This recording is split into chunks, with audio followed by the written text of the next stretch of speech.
Hello and welcome back. Anyway, I did go back to the warehouse and there actually was something useful in there, a piece of armor for Alice. And everybody gained levels, so it certainly was not a wasted trip. I also picked up the new stuff available in town. And this is our first tech dungeon, and it uses a remix of the tower music from Phantasy Star 1.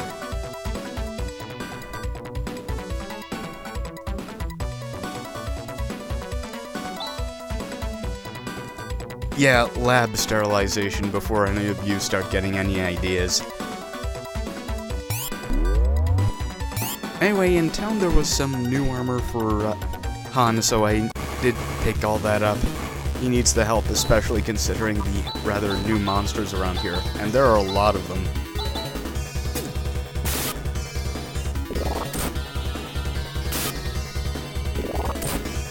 If the last dungeon wasn't the one that put you in any sort of danger, this one probably will in some capacity if you're not ready for it.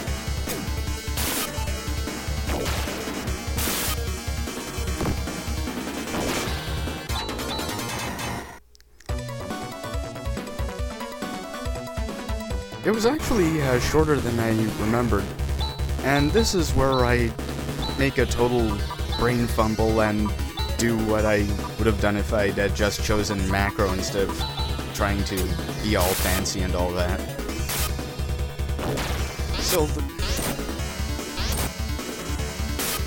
Still, they do hit hard, so I may have had a strategy in mind and totally forgot about it.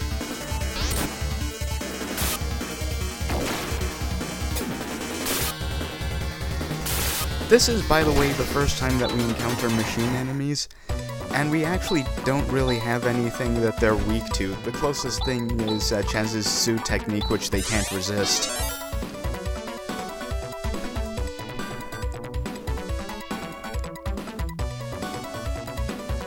You'll notice that I'm being a much more thorough here, and you'll see why once this whole thing is over.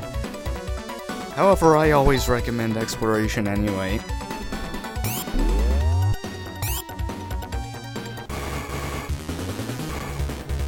Oh, this is basically a powered-up version of the Iglanova, but it's not really a boss.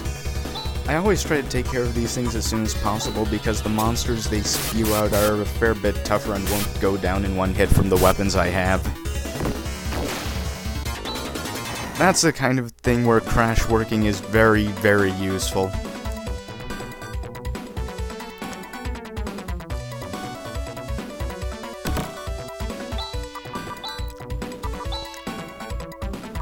And another piece for Alice. Another piece that I couldn't buy in town. Oh yeah, and I'm pretty sure that these things poison you too.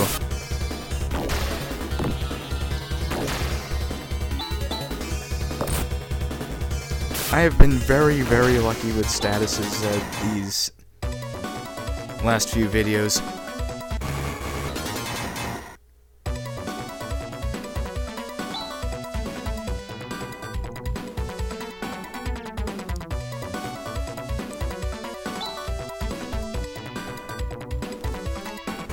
This is also where dungeons really start to get their own really out-of-the-way side paths.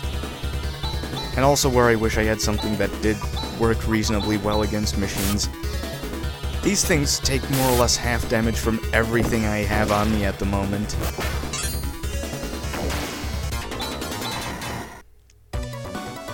Yes, now I finally get the travel between towns technique. Now these, I am sure, are throwbacks to Phantasy Star 2.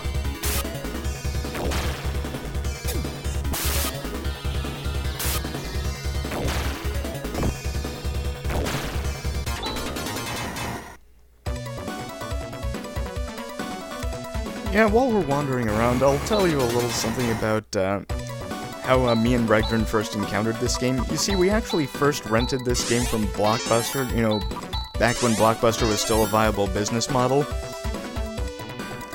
And we had it, I think, for 5 days, theoretically, but we were so taken with this game that we actually ended up getting it well before our rental period was over.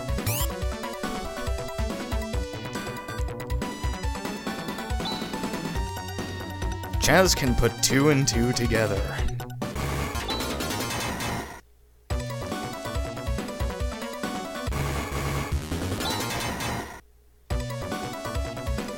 Zana on its own is not a very powerful attack technique, though it does hit everybody, and it's the basis for a couple of much more powerful combination techniques. Ceramic sword? That doesn't sound that durable.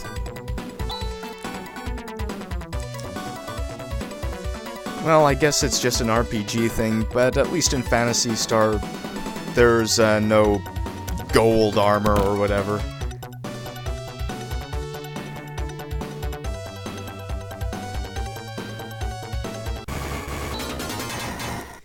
Anything silver we pick up is just called that because it's silver colored. Also, Han took a pretty nasty beating on our way through. Most of the time I even try this, he usually gets knocked out. Professor? What are you doing?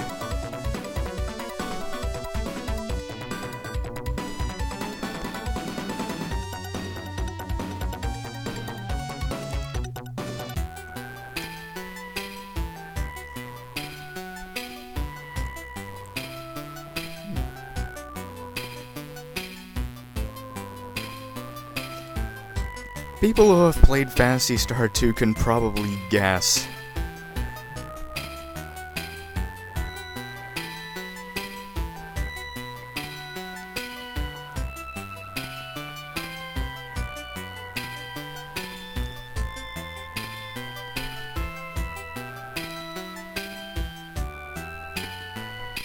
Well, that is, the Parmanians.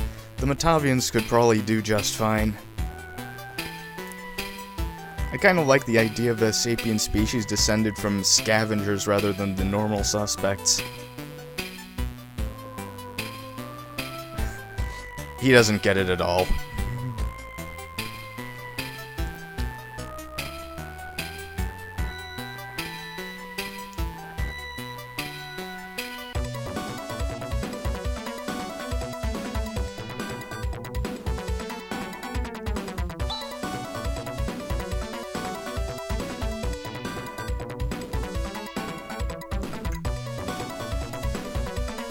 Well, at least this AI is more friendly than the last one we had to deal with.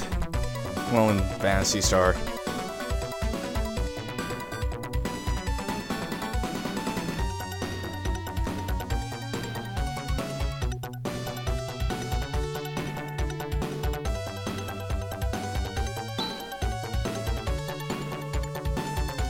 Yeah, this does present a bit of a thorny problem.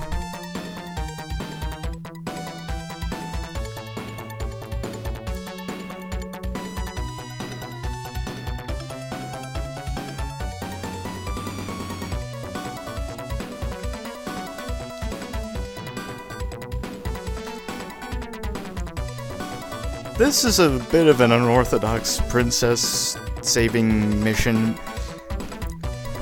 But then again, this is Phantasy Star, the series where you have wizards and space travel.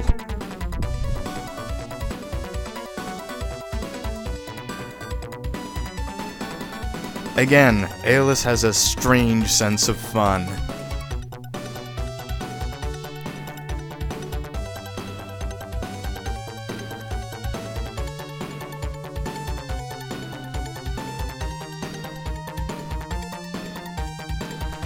Okay, Rika was even just going to be Nay reborn, but the staff put their foot down on it and were like, no, we already killed her, we can't bring her back, that's stupid. So, Yoshida was forced to make her into a new character altogether.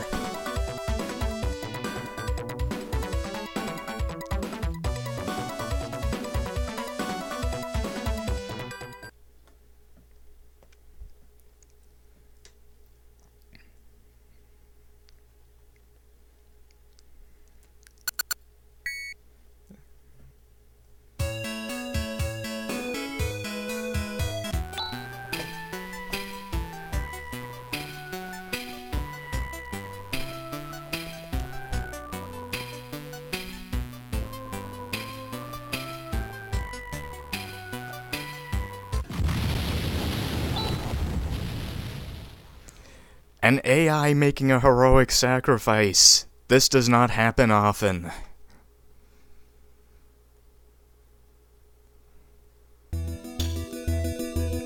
So anyway, we now have Rika. If there was ever a character in RPGs who had an excuse to be level 1, it would be Rika, because her level is the same as her age. She is also incredibly useful. She learns all of the healing techniques, but that does not mean she's primarily a healer.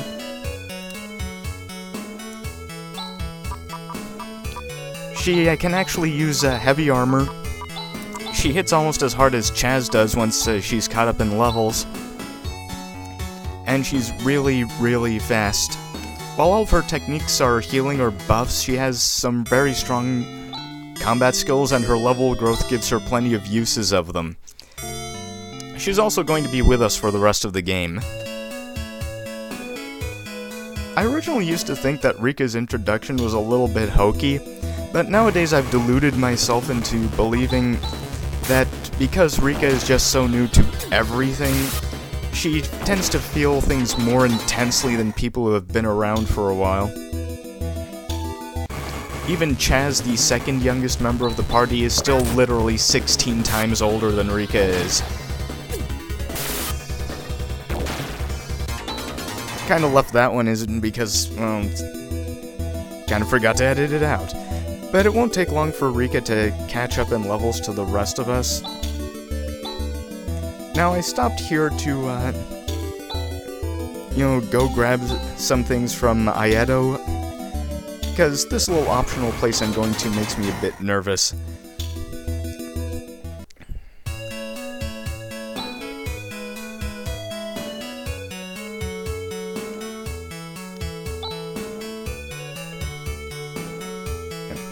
Anyway, I actually think that Rika has a faster experience progression than any other party member in the game, because every time I finished the game, she was always at least a few levels ahead of everyone else in the party.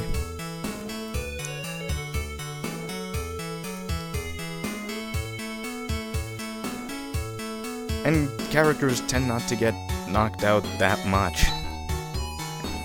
Also, what have we done to deserve this? You're living in the algo system.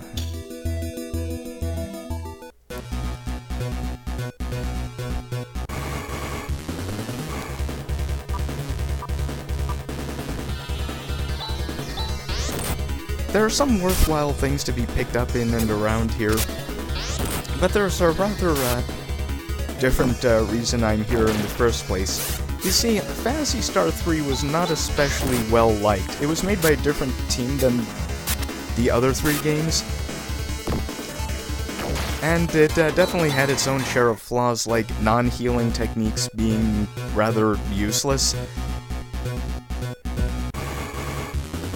Plus, people preferred the combat views of Phantasy Star 2 and 4, and the animations. In Phantasy Star 3, you had things like giants that seemed to attack your party members by flipping them off. And while I'm sure there are some tabletop games where that's a valid mode of attack, this is Phantasy Star, and they prefer a more traditional sort of interpretation of attacks. It will not take Rika long to catch up at all. In any case, what's about to happen is fairly embarrassing because I've been playing this game for about 16 or 17 years now, and I still get lost. Not supposed to be here yet. So, in Phantasy Star 4, there are really only 2 callbacks to Phantasy Star 3.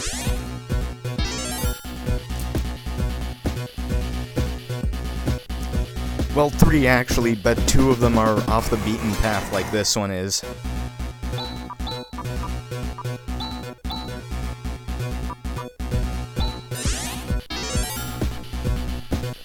The thing is, this is actually a better place to grind out money for the next set of equipment than the later dungeons, because monsters here just give more cash.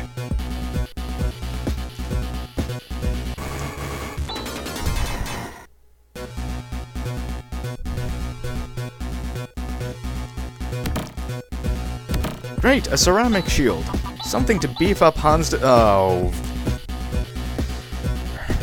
Right, Han can't use heavy armor, and certain kinds of shields count as heavy, so we won't be able to upgrade Han's defense any further.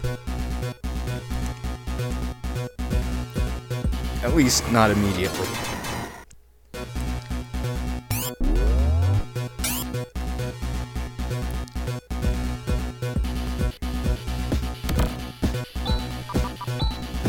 Well, anything I can pick up here is less money I have to grind out for the equipment in Iato.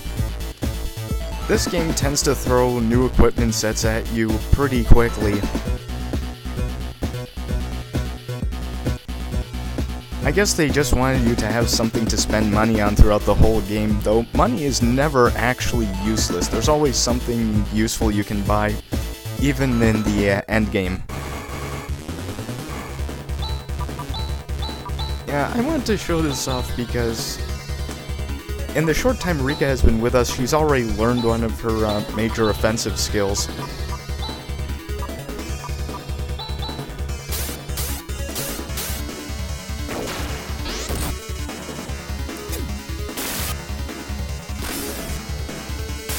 She has a few really useful offensive skills. First is Double Slash, which is basically twice normal damage. Disrupt, which attacks everybody, and Eliminate, which instantly kills organics. It can't be used against machines from what I remember. Won't mean I won't give it a try, but...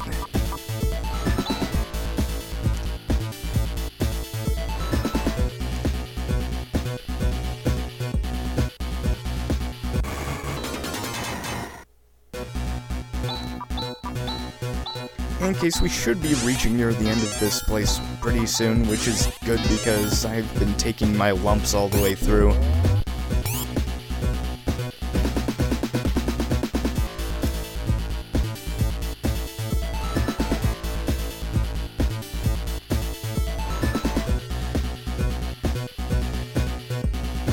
And here we are.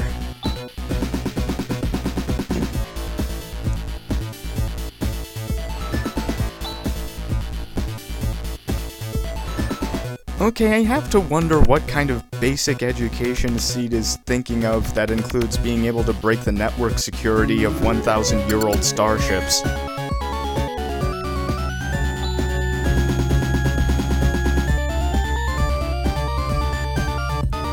Yeah, the entirety of Phantasy Star 3 takes place on one of these dome ships.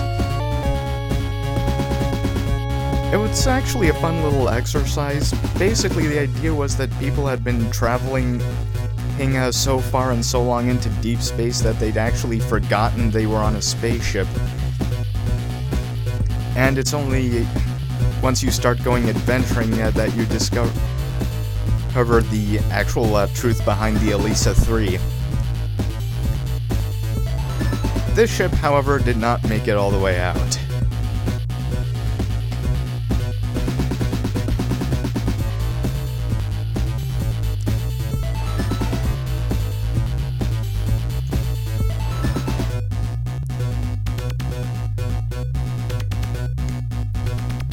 Geez, Algo, can't you have one apocalypse at a time, please?